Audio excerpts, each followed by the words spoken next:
ہر نماز کی نیت زبان سے بول کر کون سے الفاظ کے ساتھ کس طرح کرنی ہوتی ہے، بڑی اہم بات ہے، لوگ اس میں کنفیوز ہوتے ہیں۔ توجہ کے ساتھ سن لیجئے گا۔ سب سے پہلے فجر کی نماز ہے تو 2 سنتوں کی نیت کرنی ہے، 2 رکعت سنت نماز فجر اللہ کی رضا کے لیے، 2 فرضوں کی نیت کریں گے، 2 رکعت فرض نماز فجر اللہ کی رضا کے لیے، اور جماعت کے ساتھ جب 2 فرض پڑھنے ہیں تو نیت کریں گے 2 رکعت فرض نماز فجر اللہ کی رضا کے لیے پیچھے اس امام کے۔ ظہر کی نماز پہ آ جائیں تو پہلے 4 سنتیں ہیں تو نیت کریں گے 4 رکعت سنت نماز ظہر اللہ کی رضا کے لیے، پھر 4 فرضوں کی نیت کریں گے 4 رکعت فرض نماز ظہر اللہ کی رضا کے لیے، اور امام کے پیچھے جب ادا کرنے ہیں تو نیت کریں گے 4 رکعت فرض نماز ظہر اللہ کی رضا کے لیے پیچھے اس امام کے۔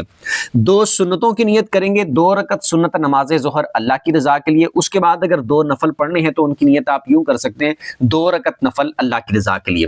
اس کے بعد آ جائیں عصر کی نماز پر، تو عصر کی نماز کی نیت اس طرح کریں گے، پہلے 4 سنتیں ہیں تو 4 رکعت سنت نماز عصر اللہ کی رضا کے لیے، 4 فرضوں کی نیت کریں گے 4 رکعت فرض نماز عصر اللہ کی رضا کے لیے، امام کے پیچھے پڑھنے کی کریں گے تو امام کے پیچھے کی نیت بھی کر لینی جیسے میں نے اوپر بتایا۔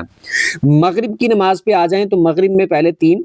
فرض ہیں تو نیت کریں گے 3 رکعت فرض نماز مغرب اللہ کی رضا کے لیے، امام کے پیچھے پڑھیں گے تو 3 رکعت فرض نماز مغرب اللہ کی رضا کے لیے پیچھے سے امام کے، 2 سنتوں کی نیت کریں گے 2 رکعت سنت نماز مغرب اللہ کی رضا کے لیے،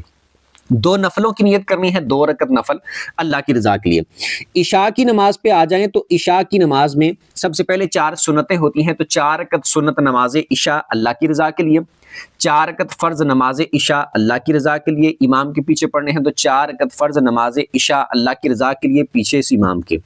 2 رکعت سنت کی 2 رکعت سنت نماز عشاء اللہ کی رضا کے لیے، 2 رکعت نفل اللہ کی رضا کے لیے، وطروں کی نیت کریں گے تو 3 رکعت وطر اللہ کی رضا کے لیے، اور اس کے بعد 2 نفل 2 رکعت نفل اللہ کی رضا کے لیے۔ یہ جس طرح میں نے الفاظ بول کر آپ کو بتائے، سیم اسی طرح الفاظ بول کر آپ نیت دہرانا چاہیں اس طرح بھی کر سکتے ہیں، اور اگر اپنی زبان میں اپنے الفاظ میں آپ ان کی نیت کو دہرانا چاہیں تب بھی آپ دہرا سکتے ہیں، اس میں کوئی قید نہیں ہے۔ اور یہ بھی بات یاد رکھیں کہ اس طرح زبان سے بول کر آپ نیت دہراتے ہیں تو اچھی بات ہے، لیکن یہ فرض واجب نہیں ہے۔ فرض واجب لازمی طور پر شرط جو چیز ہے، جو ضروری چیز ہے وہ یہ ہے کہ ہر نماز جو آپ نے ادا کرنی ہے اس کا ارادہ آپ کے دل میں موجود ہونا ضروری ہے، زبان سے بول کر کرنا ضروری نہیں ہے، لیکن دہرانا چاہیں تو جس طرح میں نے بتائی ہے اس طرح آپ دہرا سکتے ہیں۔